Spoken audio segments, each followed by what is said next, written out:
Баршаңызға сәлем, менің каналыма қош келдіңіздер. Сіздермен бүгін осындай күшті, дәмді, ерекше кешкі асқа дайындауға болатын Гүл ханым және Орама ханым деген тамақтардың жасалу жолымен бөлісетін боламын. Өте дәмді, ерекше. Гүл ханымды қонақ келген кезде жасасаңыздар, осындай дастарханның сәнін ашатын, көркін ашатын ерекше әдемі, және де дәмі де өте дәмді әрі тойымды. Жасап көріңіздер, видеоны соңына дейін қараңыздар. Ең алдымен бізге ханымның қамырын жасап алу керек. Ол үшін осылай ыдысқа су құясыздар. Мөлшерін сіздер өздеріңіздің үйдегі адам санына байланысты жасаңыздар. Көп болса көптеу, аз болса аздау қылып жасайсыздар. Оның үстінен жұмыртқаны саламыз. Содан соң тұзымызды салып аламыз. Дәміне қарай саласыздар тұзын. Енді оның үстінен осылай жақсылап араластырып аламыз. Одан кейін оның үстінен ұнымызды салып аламыз.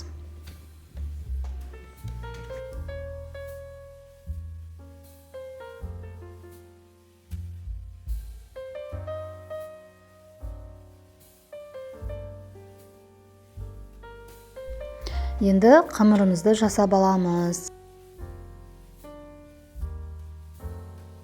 Керегінше осылай ұнын қосып отырамыз. Бірақтан ұнын қатты көп салмаңыздар. Өйткені қамырыңыз қатты болып қалуы мүмкін. Егер қатты болып қалатын болса, жайылуы қиын болады. Сондықтан өз мөлшерінде қосамыз.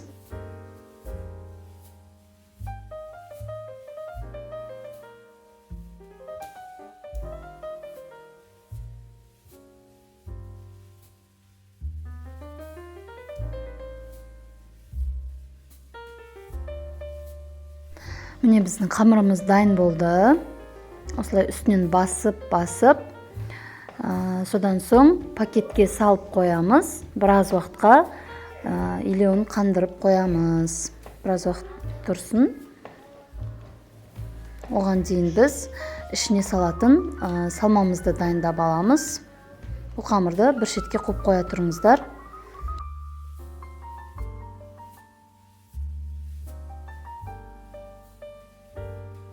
Міне енді салмасын дайындаймыз. Ол үшін осылай пиязды турап аламыз. Осылай майдалап турағандарыңыз дұрыс. Өйткені майда болғаны жегенге де ыңғайлы, әрі әдемі, ұзын болғаннан осындай майда болғаны жақсы.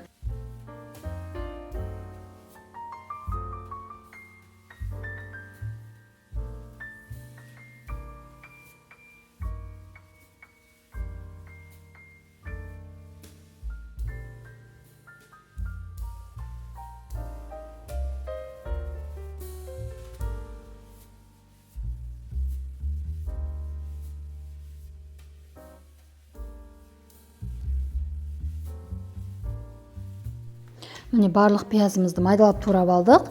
Енді картошканы тураймыз. Картошканы мен өзім осылай тураймын, 4 бұрышты етіп. Ал сіздер өздеріңіз қалағанша тура бересіздер. Үкіштен өткізсеңіздер де болады, немесе соломка қылып турасаңыздар да болады. Әрине өз қалауларыңыз. Маған өзіме осылай 4 бұрыштеп тураған ұнайды.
және де салмасына мен осындай қойдың майын қостым. Егер сіздер ұнатпайтын болсаңыздар, қосу міндетті емес, қоспай қойсаңыздар да болады. Маған өзіме ұнайды, дәмді керемет болады. Бұны да осылай төрт бұрышты етіп турап алдым.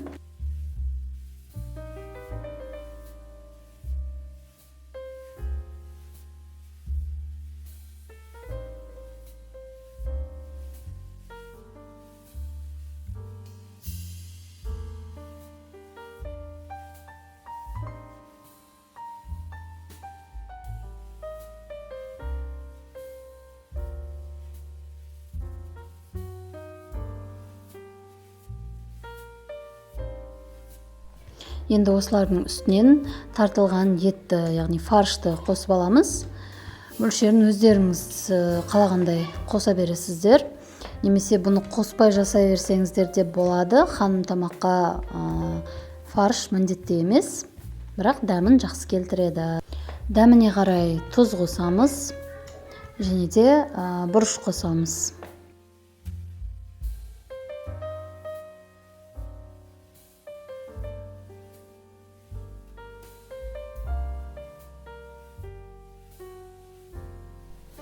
Енді осылардың барлығын жақсылап араластырып аламыз. Мен осылай қолмен араластырамын. Өйткені осылай ыңғайлы және де барлығы жақсы араласады егер қолмен араластырсаңыздар. Егер қолмен араластырғыларыңыз келмесе, қасықпен араластыра берсеңіздер де болады. Енді менде 4 зуала жасаймын. Мен осылай салмасын 4-ке бөлемін. Барлығына бірдей болу үшін осылай бөліп қойдым. Енді қамырымызды жаямыз. Осылай қамырымыз біраз уақыт тұрды. Осылай ұнды сеуіп аламыз және оның үстіне жаңа пакетке салып қойған қамырымызды шығарамыз да 4-ке бөліп аламыз. Сіздер өздеріңіз қанша зуала жасайсыздар, соншаға бөле бересіздер. 2-ге, 3-ге қалағандарыңыздай.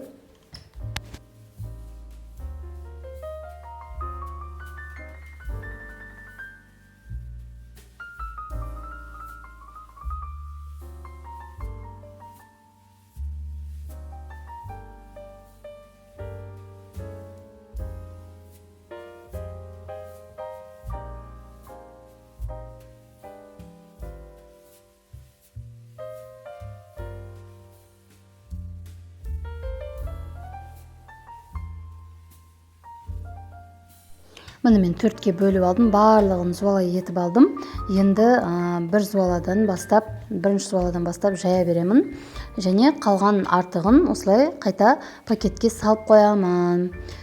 Пакетке салмай құр өзін қоймаңыздар.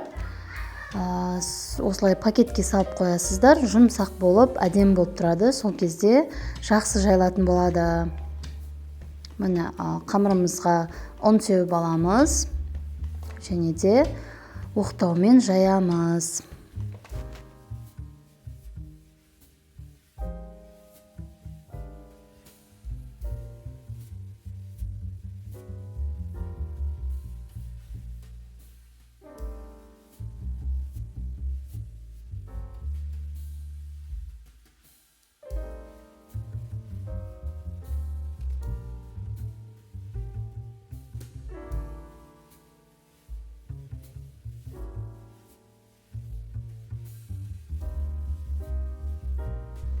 Керегінше ұн сеуіп отырамыз. Ұн сеппесеңіздер жабысып қалады оқтауға. Осындай дәл осындай тәсілмен жайбаламыз. Міне осылай оқтаудың екі шетін ғана басып жаямын мен. Дәл осылай жайсаңыздар, қамырларыңыз бір келкі жақсы болып жайылады. Жаңағыдай шеттері ирек болып, олай болмайды. Әдемі жайылатын болады. Қамырды мүлдем баспаймыз, тек қана екі шетін оқтаудың осылай басып жайыңыздар.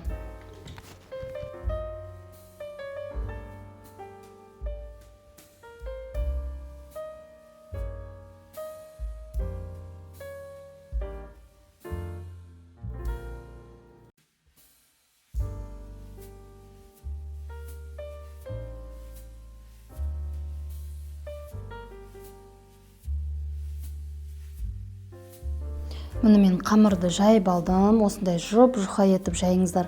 Қанша қамырыңыз жұқа болса, ханым сонша дәмді, керемет болып шығады.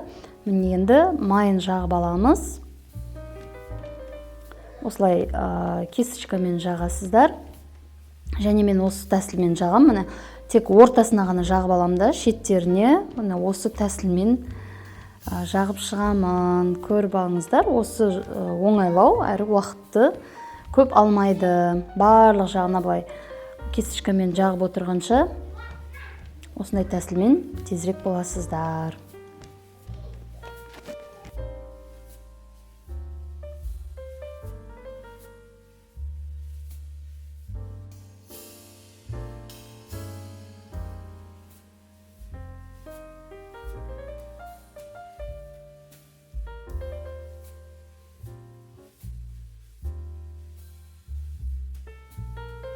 Міне майымыз барлық жағына тиді, барлық жағы май болды. Енді осылай кесіп шығамыз. Бірінші зуала бізде Гүл ханым болады. Қазір сіздерге Гүл ханымның жасалу жолын көрсетемін. Дәл осындай етіп кесіп аласыздар. Бұдан кішілеу етіп кессеңіздер болады, немесе осылай кессеңіздер болады. Осылай менікі үлкендеу болды. Міне енді салмасын салып шығамыз. Осылай бір қатар қылып салып шығасыздар барлық жағына. Міне қараңыздар, дәл осындай етіп салыңыздар.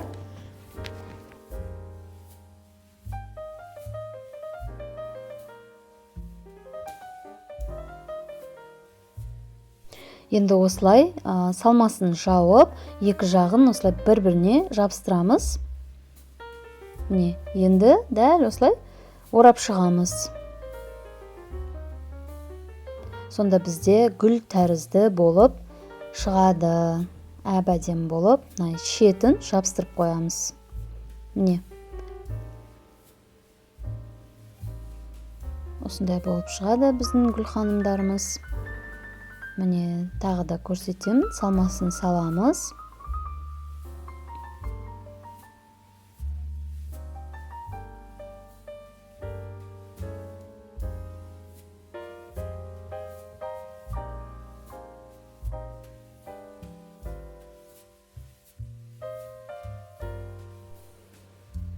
Енді жаңағыдай етіп, екі жағын бір-біріне жабыстырамыз және де ораймыз.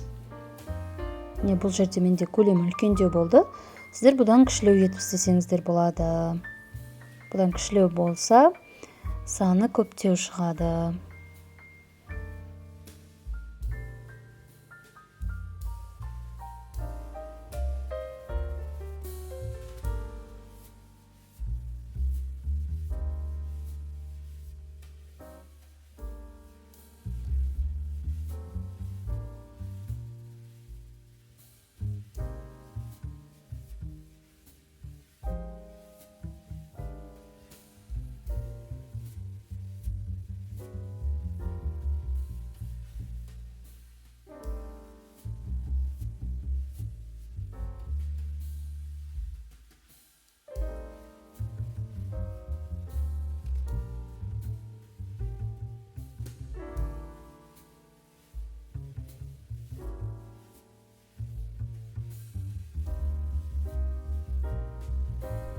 Барлығын дәл осындай тәсілмен орап шығамыз.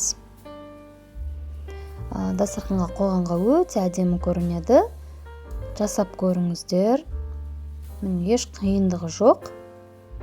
Осылай орап шығамыз барлығын. Және шетін жақсылап жабыстырып қойыңыздар, ашылып кетпесін. Енді листімізді майлап аламыз. Астын кішкене ғана май салып, осылай кесішканың көмегімен майлап қоямыз. Және Гүл ханымдарымызды орналастырып шығамыз. Міне менде бір зуаладан осындай бір лист Гүл ханымдар шықты.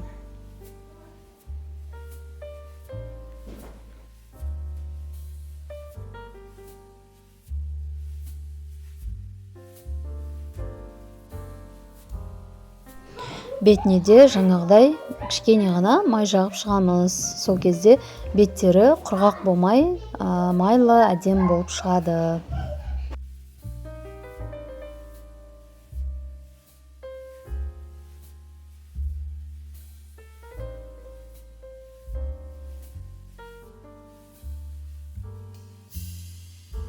Келесі қамырымызды дәл жаңағы тәсілмен жайып аламыз, май жағамыз, және бұны енді орама ханым қылып жасаймыз. Енді салмасын осылай барлық жеріне салып шығамыз.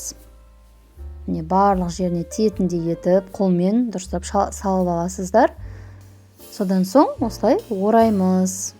Ешқандай қиындық жоқ, оп-оңай. Қамырды дәл жаңағыдай жұп-жұқа етіп жаясыздар. Жұқа болған сайын дәмі өте дәмді, керемет болады. Осылай жетпей қалған жерлеріне жеткізіп саласыздар. Және де осылай орап аламыз соңына дейін.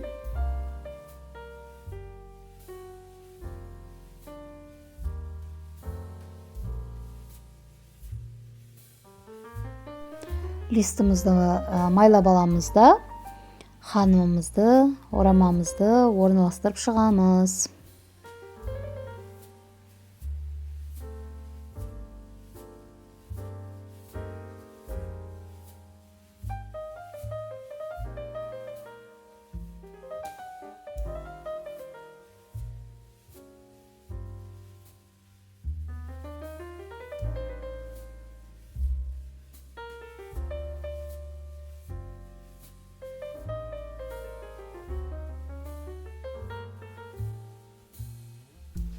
Бұл орамамыздың да бетін осылай кішкене ғана майлап аламыз.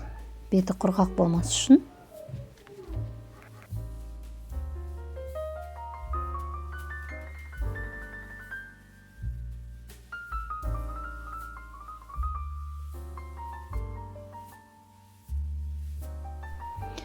Міне менде 2 лист Гүлханым және 2 лист Орама ханым шықты.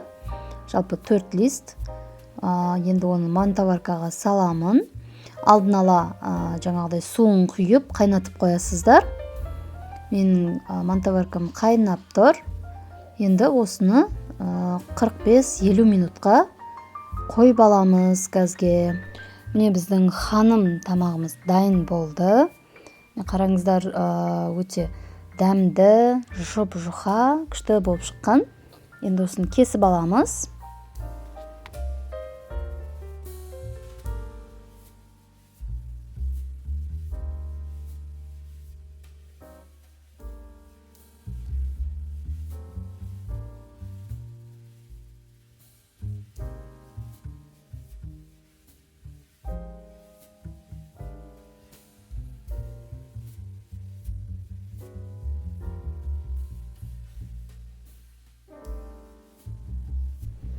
Бізде келесі Гүлханым. Гүлханымыз осындай болып шықты. Өте тәбетті ашарлықтай, әп-әдемі. Бұны да ыдысымызға салып аламыз. Осындай біреуін, немесе екеуін жесеңіздер тойып қаласыздар. Өте тойымды, әп-әдемі.